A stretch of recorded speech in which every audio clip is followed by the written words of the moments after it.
Good morning. I wanted to talk to you a minute this morning about fake antivirus and some of the scams that have been out there. And over the last couple of years, I've had to clean up a lot of computers that belong to elderly people who typically, are not super tech savvy, and they might know how to, open a browser. They might know how to check their email, and that's about the extent of it. Okay. And they get caught in these fake antivirus things that pop up on their computer. And for an example, I had some elderly couple that I know. They're old farmers. They're in their 90s. And he called me one night about 9 o'clock at night, frantic.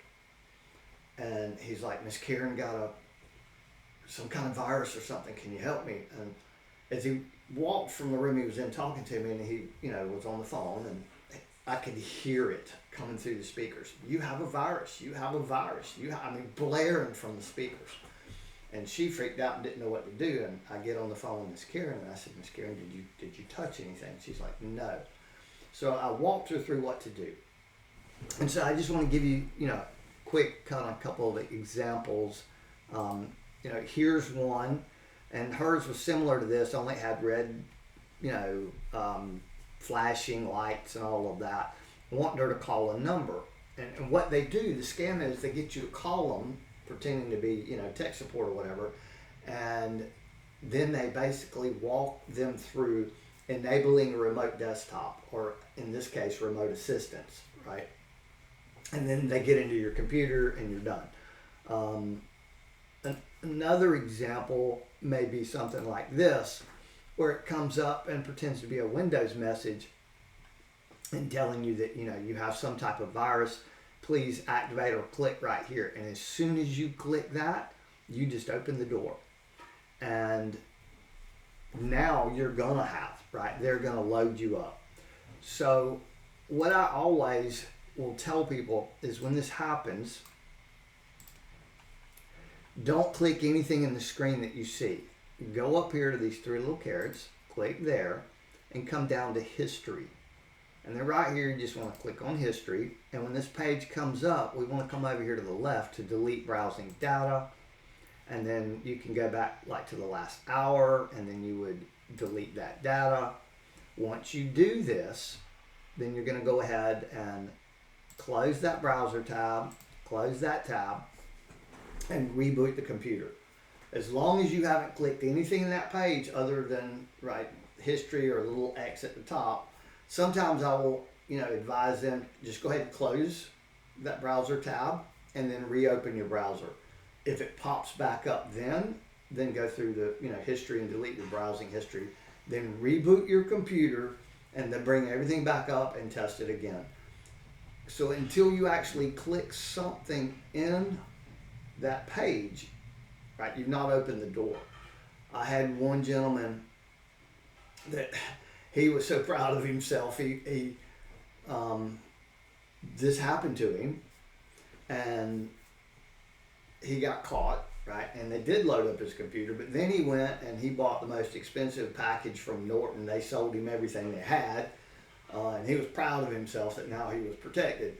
And I looked at him and I was like, we were having lunch, and I said, "Mr. Billy, why didn't you call me? You just spent, a couple $100, and I would have done it for you for free, and it would have taken me a couple minutes." Then he wasn't so happy. But I try to look out for a lot of people because they don't know, and they're very much a target. And I have seen these scammers go after the elderly, threaten them, threaten to end their Social Security and things like that, because they need to pay this fine or whatever. And these people are not necessarily tech savvy. They might have a little touch of dementia or something, the memory loss, and they mess around and give them their credit card or debit card, and then boom, they go after them. And in fact, one man recently got caught in that, and they got into his bank account and they stole about $40,000 before the bank called on and shut it down.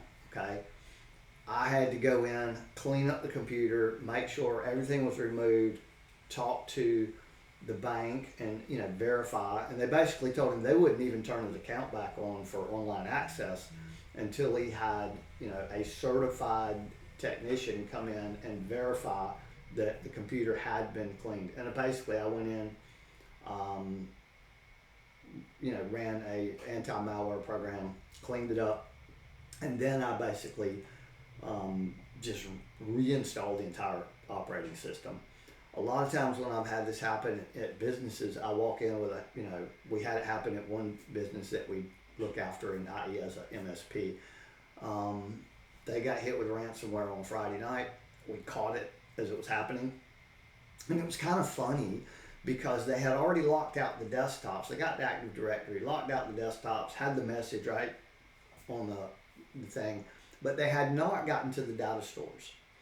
And we basically just remoted into the switch, shut down access right to the data stores, and we kept the data. It backed up to a file server, from there to a NAS box, from there to another NAS box, and from there to the cloud. So I had plenty of good clean copies. I walked in that office on Monday morning with a handful of hard drives, and I basically just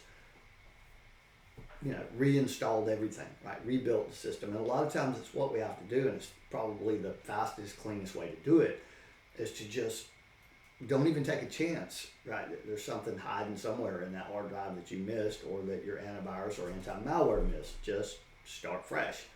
So, that's just a quick little snippet this morning.